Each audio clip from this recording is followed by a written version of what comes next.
고린도전서 15장 1절에서 8절 말씀을 통해서 성경대로라는 제목으로 하나님 말씀을 함께 나누겠습니다.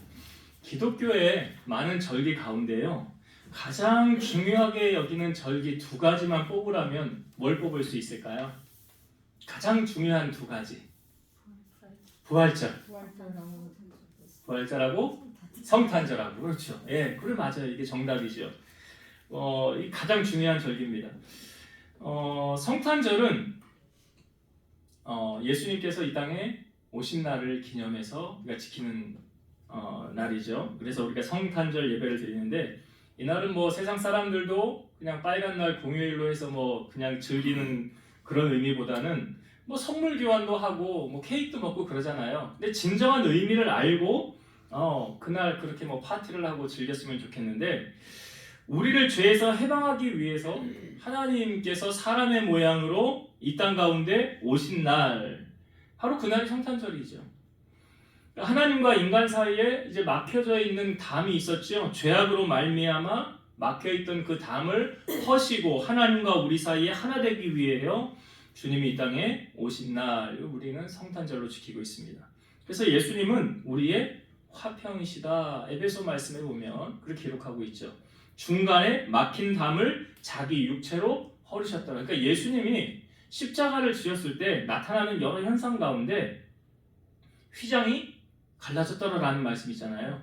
사실 그 휘장 안에는, 지성소에는 누구만 들어가? 대제사장이 1년에 한 번 들어가는 거예요.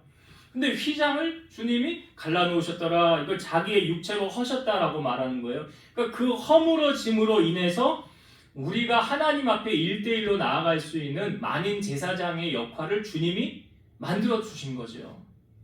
만약 그것이 아직도 휘장이 쳐져 있고 만약 그렇다고 한다면 우리는 누군가의 도움을 위해서 아직도 제사를 지내야 될 것이고, 제사장 없이는 제사를 드릴 수도 없을 것이라는 거죠. 그러니까 우리가 주일날도 말씀 나누었지만 원시복음 이제 안 잊어버리시죠? 창세기 3장 15절 원시복음. 죄가 세상에 들어왔을 때 이 죄를 구원하기 위해서 하나님이 독생자 예수를 이 땅에 보내신 사건, 그때 이미 창세기 3장 15절에 예견되어져 있던 거잖아요. 여자의 후손이 바로 예수님을 말하는 거잖아요. 그러니까 예수님께서 이 땅에 오심으로 말미암아 우리는 죄에서 자유케 되었다는 거죠. 만약 예수님이 오시지 않았다고 한다면 여전히 우리는 아직도 죄 가운데 매여 있었을 것입니다. 그러니까 이 성탄절의 의미라는 것은, 주님이 우리 죄를 구원하기 위해서 이 땅에 오신 날이구나. 그러니까 성탄절의 주인공은 사실 예수님이죠. 우리가 그것을 알고 성탄절을 지켜야 되는 것이다. 그 다음에 두 번째로 중요한 절기를 따진다면 부활절이죠. 부활절. 십자가에서 우리 죄를 위해 예수님께서 죽으시고 사흘 만에 다시 살아나신 날을 기념해서 지키는 절기가 바로 부활절입니다. 그러니까 부활절 주일을 제외하고 40일 전부터 우리가 지키는 게 지금 사순절 기간을 보내고 있는 거죠. 그래서 사순절이 지나면 이제 40일, 주일을 제외한 40일이거든요. 그래서 제수요일부터 시작해서 40일이 마치면 그 마치는 금요일, 토요일을 끝으로 그 다음 날이 바로 부활주일을 겪게 됩니다. 이번에는 4월 세 번째 주일이 이제 부활주일입니다. 여러분, 사람이 한 번 죽으면 그것으로 끝이 나는 것입니까? 성경은 그렇게 말하지 않아요. 히브리서 9장 27절, 한 번 죽는 것은 사람에게 정해진 것이요 그 후에는 뭐가 있어요? 심판이 있으리니 그랬어요. 심판이 있다라는 이 표현을요, 성경에는 사망에는 두 종류가 있습니다. 사망의 종류가 두 종류예요.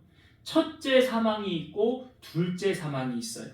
그러면 첫째 사망은 뭘 말할까요? 우리 육신의 죽음을 첫째 사망이라고 말해요. 그러면 둘째 사망은 뭘 말할까요? 자, 요한계시록 20장 12에서 15절 말씀 제가 읽어볼게요. 또 내가 보니 죽은 자들이 큰 자나 작은 자나 그 보좌 앞에 서 있는데 책들이 펴 있고 또 다른 책이 펴졌으니 곧 생명책이라. 죽은 자들이 자기 행위를 따라 책들에 기록된 대로 심판을 받으니 바다가 그 가운데에서 죽은 자들을 내주고 또 사망과 음부도 그 가운데에서 죽은 자들을 내주매 각 사람이 자기의 행위대로 심판을 받고 사망과 음부도 불못에 던져지니 이것은 둘째 사망 곧 불못이라. 누구든지 생명책에 기록되지 못한 자는 불못에 던져지더라. 그러니까 이 둘째 사망은 뭘 말하는 거예요? 불못에 들어가는 걸 둘째 사망이라 라고 말하고 있어요. 그럼 제가 앞부분에 설명드렸던 첫 번째 사망, 첫째 죽음은 뭐라고요? 육신의 죽음. 첫째 사망은 육신의 사망을 말하는 거예요. 우리 육이 흙에서 왔다가 흙으로 다시 돌아간다 라고 말하죠. 이게 첫째 사망이에요. 그러면 둘째 사망은 뭘 말한다고요? 불못에 들어가는 걸 둘째 사망이라고 말해요. 여러분, 사람들은 죽음을 두려워합니까? 두려워하지 않습니까? 만약에 두려워한다고 하면 이 세상에 아직 미련이 있기 때문에, 그리고 사후세계가 두렵기 때문에 죽음이 두려운 거겠죠. 여러분, 조금 전에 우리가 찬양할 때 마음속에 근심 있는 사람 찬양했죠. 거기 찬양의 가사 가운데 4절인가요? 죽음 앞에 겁을 내는 자요. 그렇죠. 죽음 앞에 겁을 내는 자요. 주 예수 앞에 다 아뢰어라. 사람들은 죽음을 두려워합니다. 뭐 영화 같은 것도 보면 살려주세요, 살려주세요 그러잖아요. 죽기 싫으니까. 그런데 더 무서운 게 있어요. 더 무서운 게 있어요. 죽음보다. 그거 뭔지 아세요? 영원히 죽지 않는 겁니다. 영원히 죽지 않는 거예요. 이게 왜 더 두려운 사건이냐? 자, 어떤 사람에게는 죽지 않고 영원한 즐거움과 기쁨을 누리는 그런 은혜를 누리겠죠. 천국 가는 사람은. 그렇죠. 죽지 않고 영원히 주님과 왕노릇 한다고 그러잖아요. 기쁘고 즐겁게 산다고 하지 않습니까? 그러나 어떤 사람에게는 영원한 고통과 괴로움이 있을 것이라는 거예요. 근데 그것은 죽고 싶어도 죽을 수가 없다는 거예요. 죽고 싶어. 얼마나 괴로우면 죽고 싶을까요? 그런데 계속 괴로움만 당하지 죽을 수가 없는 거예요. 죽고 싶어도 죽지를 못하는 거예요. 그러니까 이게 사실 더 두려운 거 아니에요? 그러니까 둘째 사망에 거하는 사람은 얼마나 두렵겠습니까? 예수님의 부활은 우리에게 어떤 의미를 주고 있냐면 모든 사람은 한 번은 죽는다. 모든 사람은 한 번은 죽어요. 이걸 뭐라고 그랬어요? 아까 첫째 사망이라고 그랬죠? 죽지 않는 사람은 없어요. 이만희? 안 죽는다고요? 안 죽으면 내 손에 장을 치실게요. 내가 안 죽는다면 죽습니다. 반드시 죽습니다.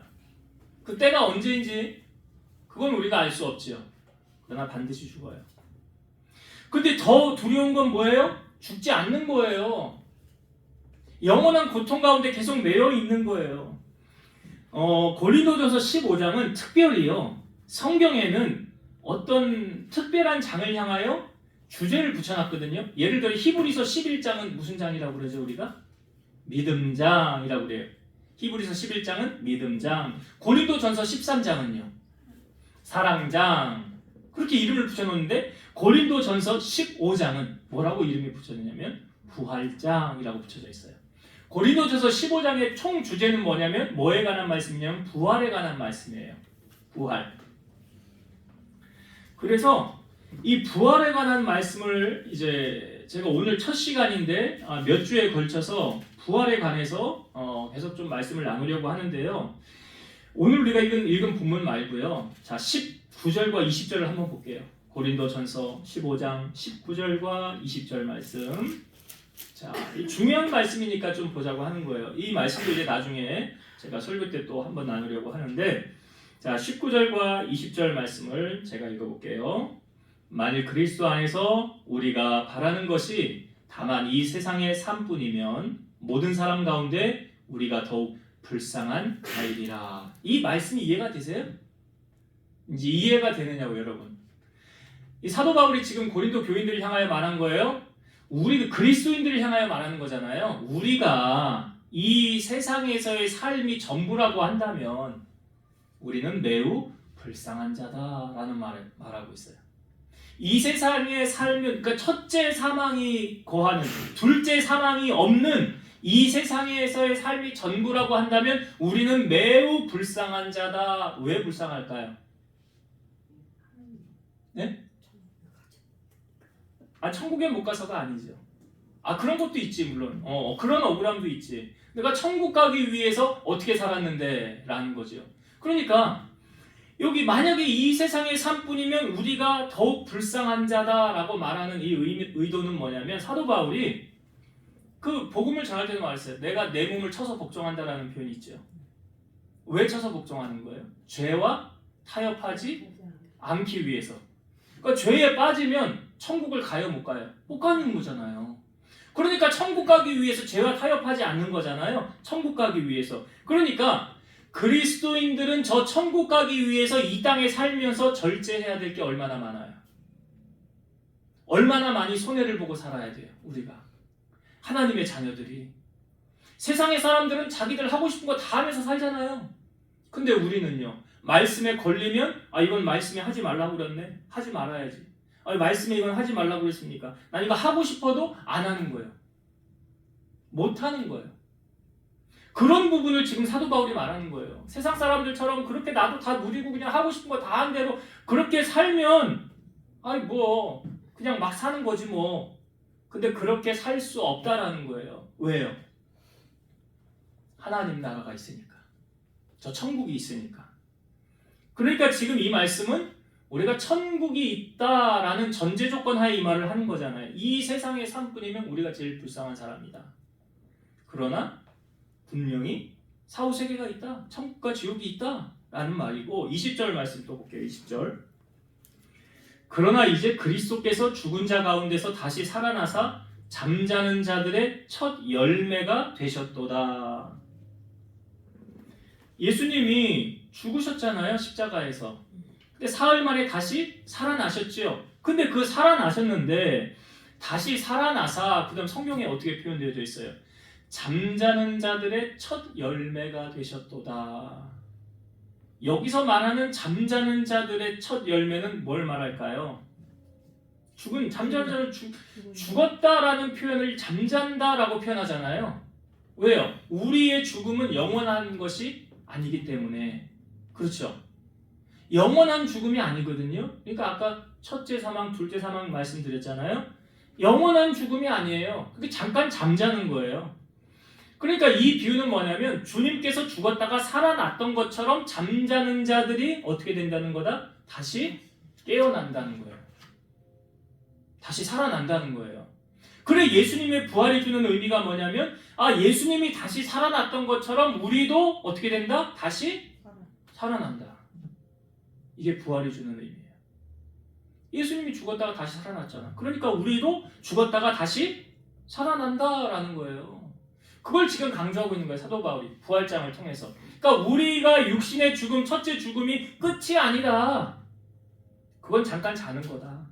그러니까 크리스찬들이 임종 예배를 드리고 세상과 작별할 때는 장로님, 권사님, 집사님 우리 조금 있다가 다시 만나요. 이게 그냥 하찮은 얘기를 하는 게 아니라고요. 뻥이 아니라고 뻥이.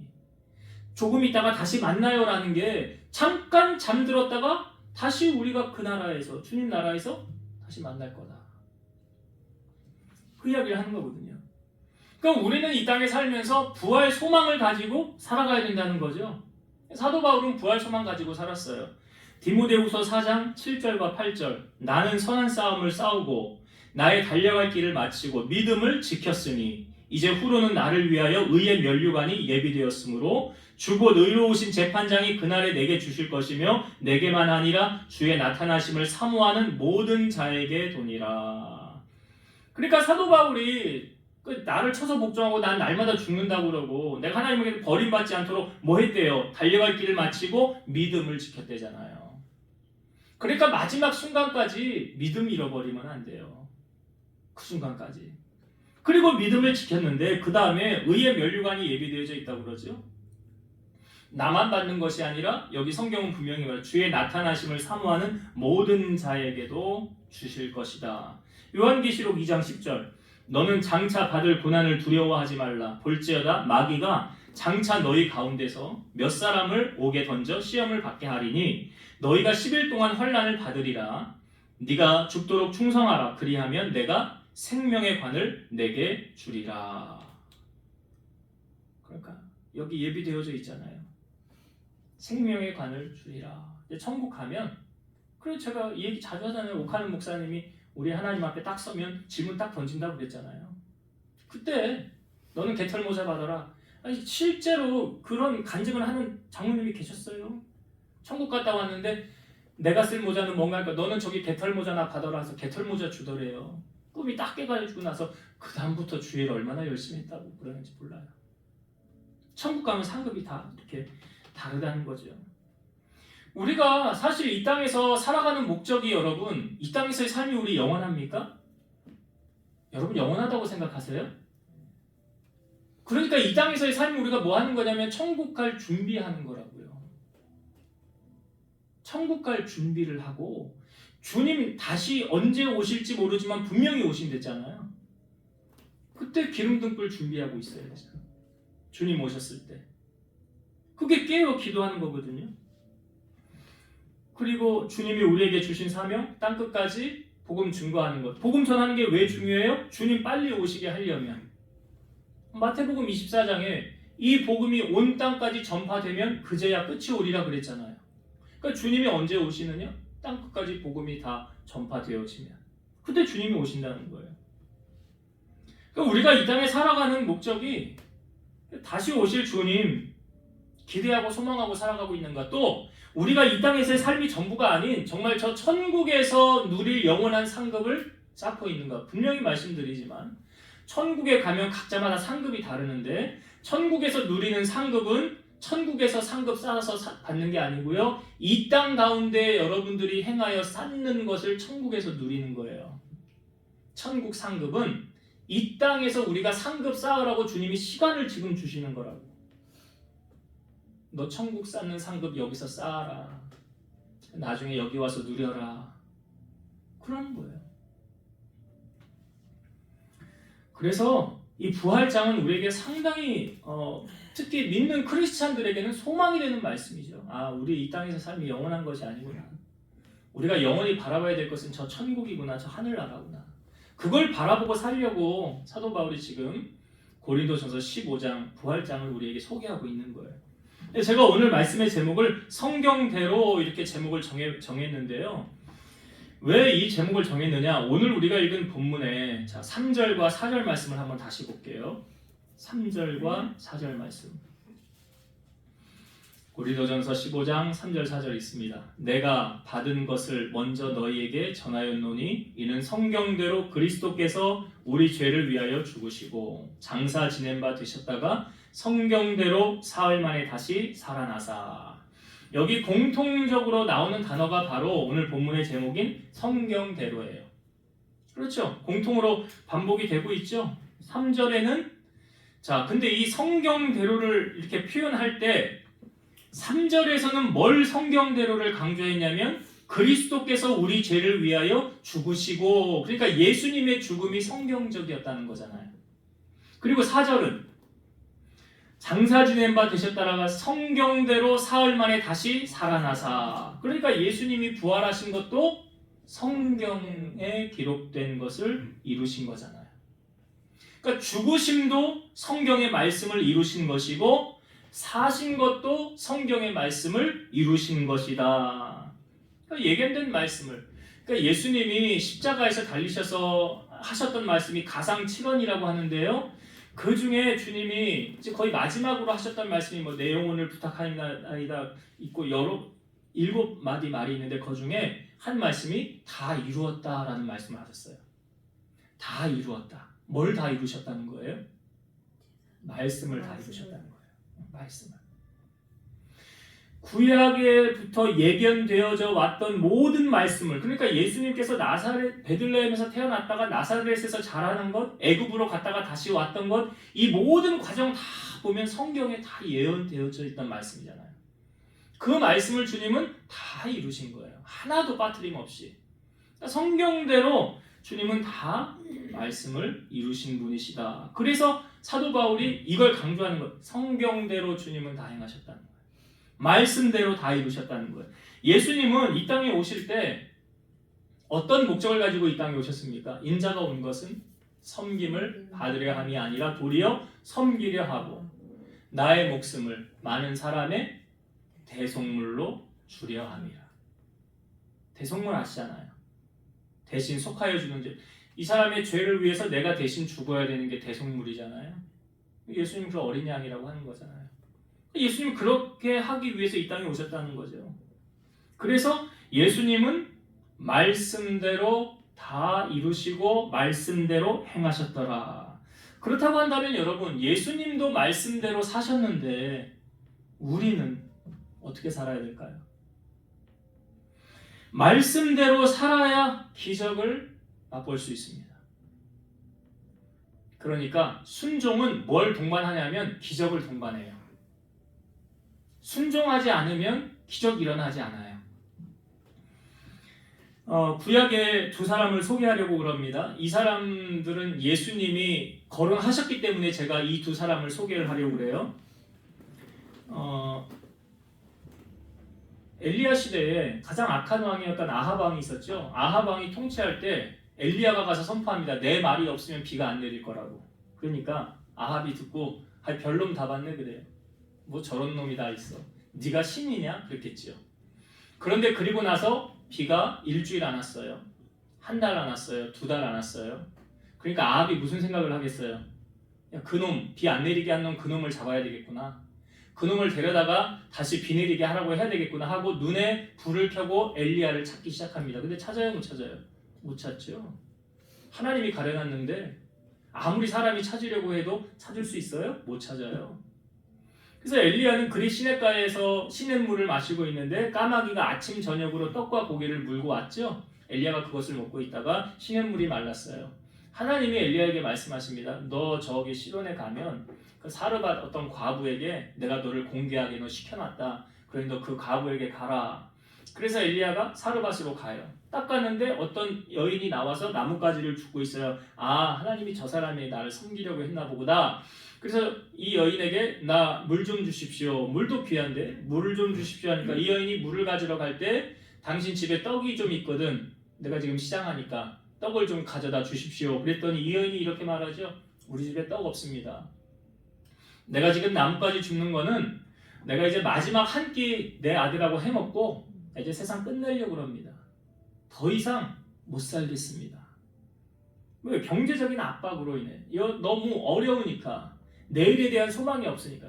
근데 그때 엘리야가 이렇게 말하죠. 그것으로 먼저 떡을 만들어서 내게로 가지고 오면 하나님이 하늘에서 비를 다시 내리기 전까지 당신 집에 식량이 떨어지지 않을 것입니다 라고 얘기를 해요. 그러니까 이 여인이 사르밧 과부가 엘리야의 말에 순종을 할까요 안 할까요? 나는 그 엘리야가 참 제정신이 아닌 사람이라고 봐요. 제가 보기에. 그 어떻게 마지막 남은 한 끼를 그거 뺏어 먹냐고 그거를.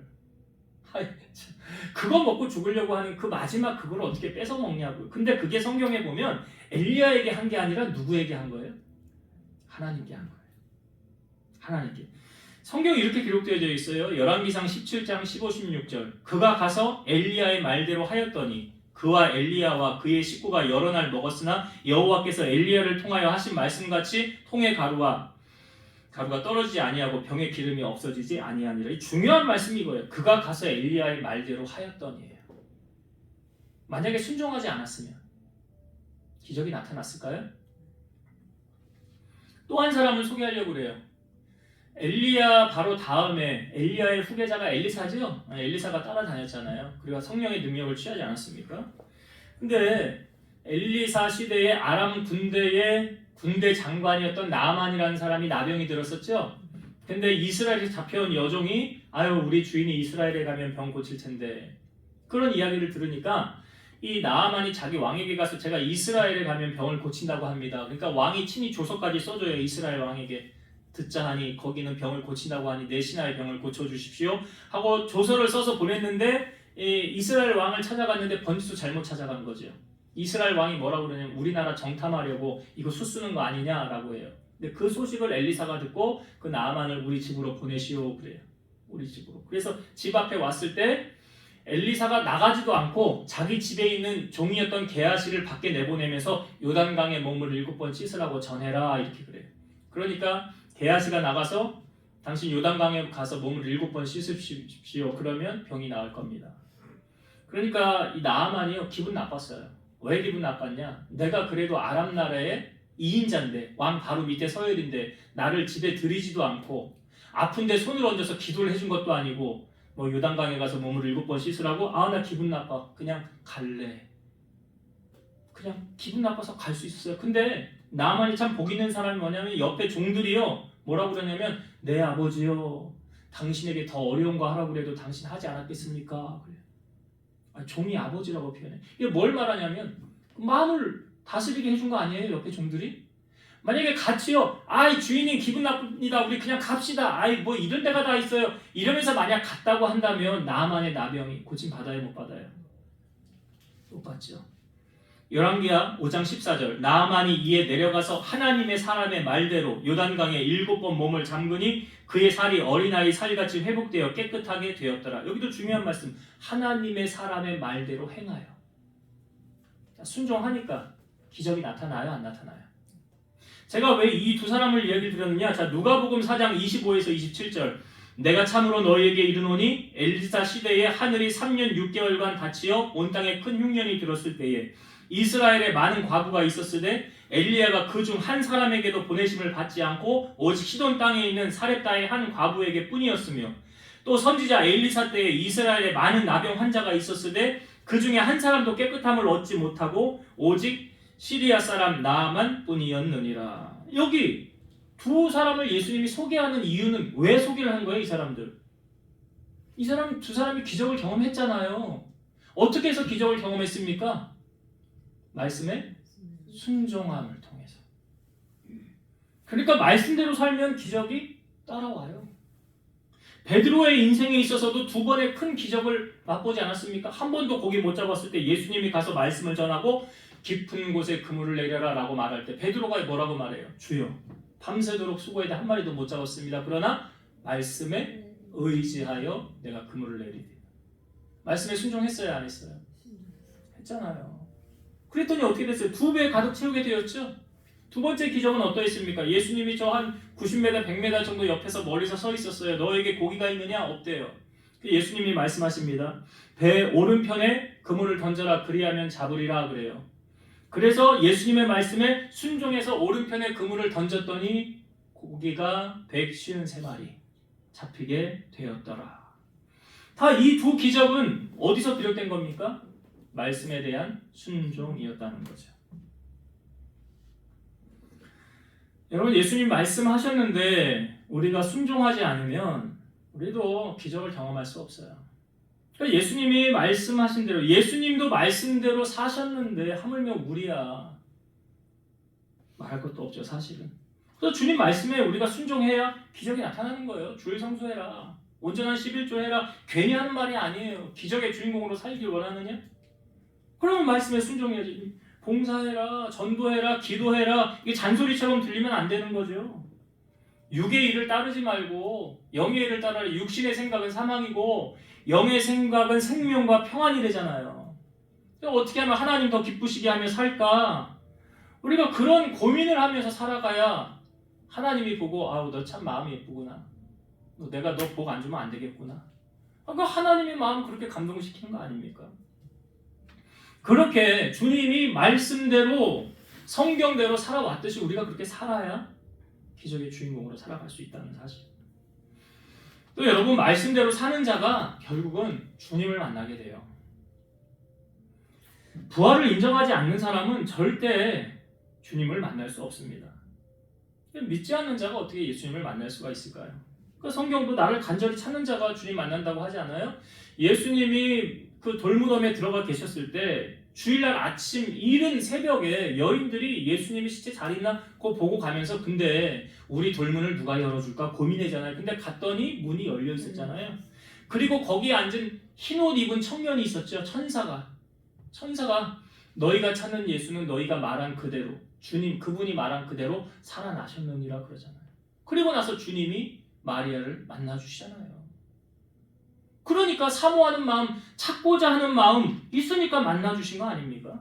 오늘 본문에도 보니까 예수님을 만난 사람들을 쭉 결혼하고 있어요. 게바가 누구예요? 베드로잖아요. 베드로를 만나주셨고 12제자를 만나주셨고 500여 형제와 야고보, 예수님의 형제 야고보와 모든 사도와 맨 나중에 만삭되지 못하여 난자 같은 내게도 보이셨느니라 라고 말하잖아요. 그러니까 부활의 주님을 만난 사람들이 이렇게 있다는 거 아닙니까? 그래서 여러분, 우리가 정말 주님 만나기 원한다면 요한복음 14장 21절 나의 계명을 지키는 자가 나를 사랑하는 자니 나를 사랑하는 자는 내 아버지께 사랑을 받을 것이요 나도 그를 사랑하여 그에게 나를 나타내리라. 주님이 만나주신다는 이 말씀이죠. 요한복음 15장 14절 너희는 내가 명령한 대로 행하면 곧 나의 친구라. 주님의 명령대로 행하는 사람은 주님은 친구라. 몇 주 전에 또 찬양 우리가 주님은 친구다라는 말씀 나눴잖아요. 주가 나와 동행을 하면서 나를 친구게 삼으셨네. 위에 계신 나의 친구. 그 찬양도 있고요. 그러니까 여러분, 주님과 친구처럼 지내고 싶으십니까? 그게 어떻게 사는 거냐면 말씀대로 살면 그렇게 된다라는 거예요. 그러니까 주님과 친밀해지길 원한다. 주님과 말씀대로 교제하는 거예요. 말씀으로 교제하고 기도로 교제하는 거예요. 그렇게 우리가 살아간다면 주님 우리를 반드시 만나주신다라는 거예요. 자, 이제 말씀을 정리하고 마치겠습니다. 여러분, 우리가 이 땅에 사는 건 우리가 이 땅에서의 삶이 영원하지 않지요. 그걸 누구나 죽는다는 것을 첫째 사망이다라고 말하고 있어요. 누구나 다 죽어요. 예외 없어요. 그러나 하나님의 자녀들은 둘째 사망에 거합니까? 거하지 않습니까? 아까 제가 둘째 사망은 뭐라고 그랬어요? 불못이라고 그랬죠? 거긴 내가 죽고 싶어도 죽어요? 못 죽어요? 못 죽어요. 그러니까 더 두려운 게 뭐라고 그랬어요? 영원히 죽지 않는 게 더 두려운 거라고 그랬죠? 둘째 사망에 거하여서 고통만 계속 당하는 거예요. 죽으려고 해도 죽을 수가 없는 거예요. 이 둘째 사망, 영원한 사망이에요. 거기야말로. 근데 우리 하나님의 자녀들은 둘째 사망에 거하면 안 되잖아요. 그래서 우리가 오늘 사도 바울이 말했던 것처럼 이 세상의 삶뿐이면 우리가 제일 불쌍한 사람이래요. 우리는 천국 가려고 그런 세상적인 것들을 다 차단하고 절제하고 말씀대로 살려고 무단히 애쓰는 거 아닙니까? 그러니까 여러분 소망을 어디에 둬야 돼요? 하늘에 둬야지. 하나님 나라에 둬야지. 그러면 하나님의 나라에 우리가 들어가기 위해서 꼭 오늘 말씀에 지켜야 될 거 있어요. 성경대로 주님이 사셨듯이 성경을 이루셨듯이 우리도 성경대로 살아야 된다. 그래서 제가 이 얘기 자꾸 반복하죠. 많이 아는 게 중요한 게 아니라 많이 알면 그만큼 아는 만큼 그렇게 살아야 되는 거예요. 그렇잖아요? 물론 뭐 많이 알면 뭐 많이 보이면 더 좋긴 하겠죠. 그럼 또 하나님의 깊은 은혜와 사랑을 더 깊이 체험하니까. 그러나 중요한 사실은 많이 아는 게 중요한 게 아니고 말씀대로 사는 게 중요한 거예요. 말씀대로 살아야 돼. 그것이 오늘 보니까 말씀대로 살 때 뭐가 따라온다고요? 기적이 따라와요. 기적. 그러니까 내가 말씀대로 사는지 안 사는지는 누가 가장 잘 아느냐? 사실은 본인이 가장 잘 알아요. 그렇죠? 내가 가장 잘 알지 먼저. 그러니까 나다나엘이 주님 앞에 딱 섰을 때 주님이 나다나엘에게 한 말이 뭐예요? 이는 참 이스라엘 사람이라. 그 속에 간사한 것이 없도다. 예? 그러니까 나다나엘이 뭐라고 그래요? 아니 어떻게 나를 아세요? 그러잖아. 그러니까 뭐예요? 본인이 가장 잘 알아요. 내가 말씀대로 지금 살고 있는지 살지 않는지는 본인이 가장 잘. 그 다음에 가장 잘 아시는 분이 주님이세요. 주님이 그걸로 판단하시는 거예요. 그러니까 기적의 주인공으로 내가 살아야 되겠다라고 한다면, 하나님 축복받는 도구로 내가 살아야 되겠다 한다면 말씀에 순종하셔야 돼요. 오늘 아까 제가 나아만하고 사르밧 과부 이야기, 예수님이 끄집어내서 하신 이야기 아니에요. 이들이 왜 복을 받았냐? 그 중에 과부 많았다. 그 중에 나병 환자 많았다. 근데 왜 이 두 사람만 복을 받았냐? 그 이유가 뭐라고요? 순종했기 때문이라. 순종했기 때문이라. 그래서 우리가 순종 안 하면 하나님 복을 누리지 못합니다. 그래서 꼭 순종해야 기적의 주인공 될 수 있고, 순종해야 예수님을 만날 수 있다. 예수님대로 말씀대로 사는 자가 곧 나의 친구라. 내 계명을 지키는 자는 나의 사랑하는 자다. 내가 그를 만나줄 것이다 라고 하잖아요. 그래서 여러분들이 신앙생활은 이론으로 하는 거 아닙니다. 삶으로 실천하는 거예요. 여러분들의 삶 속에 말씀대로 살아가는 이게 능력이거든요. 사실 그러니까 말씀대로 살고 있느냐 살고 있지 않느냐, 이게 겉모양만 크리스찬이냐 속사람이 강건한 사람이냐, 능력이 어디서 나오는 거예요? 말씀대로 행하는 거에서 능력이 나오는 거예요. 그래서 여러분들의 삶에 주님도 성경대로 말씀대로 사시고 이루셨던 것처럼 여러분들도 그렇게 말씀에 의지하여 순종함으로 기적의 주인공으로 살아가게 되기를 주의 이름으로 축원드립니다. 기도하시겠습니다. 살아서 역사하시는 하나님 감사합니다. 오늘 부활장을 통해서 우리가 주의 말씀을 함께 나누었습니다. 주님은 성경대로 죽으셨다가 성경대로 다시 사셨습니다. 모든 말씀을 이루신 분이 우리 주님이십니다. 주님도 말씀을 이루고 사셨던 것처럼 우리 사랑하는 성도들 오늘 우리에게 주신 말씀 우리 가슴에 잘 새겨서 이 땅에서의 삶이 전부가 아니라 저 영원한 하나님의 나라 있사오니 이 땅에서 천국 가기 위한 준비를 하는 저희를 되게 하시고 천국에 상급 쌓는 저희를 되게 하시고 말씀에 순종함으로 말미암아 기적을 경험하고 간증하고 살아가는 우리 성도들 다 되게 하여 주옵소서. 예수님의 이름으로 기도드리옵나이다. 아멘.